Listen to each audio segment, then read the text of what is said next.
ពុកម៉ែបងប្អូនតើត្រួយចាញ់មកប៉ុណ្ណេះយើងអាចបាញ់ទាញការបានហើយឬនៅអញ្ចឹង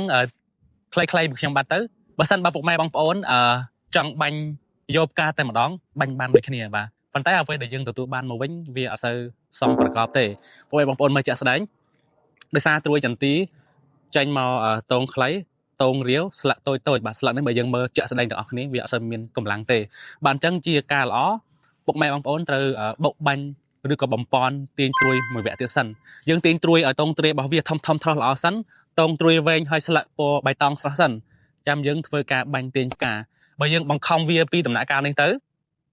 តងផ្កាដែលចេញមកក៏វាតិចដែរវារាវវាអត់សូវមានកម្លាំងទេហើយកាលណាដែលវាអត់មានកម្លាំងក្តាប់ចេញមកតូចក្តាប់អត់សូវមានសាច់វាអត់សូវមានទម្ងន់អត់សូវមានជាតិប្រេងវាប៉ះពាល់ទៅដល់ទិន្នផលចន្ទីពុកម៉ែបងប្អូនអញ្ចឹងបើសិនជាចង់ប្រឹក្សាយោបល់បន្ថែមឬក៏ចង់ដឹងអ្វីខ្លះទៀតពីចន្ទី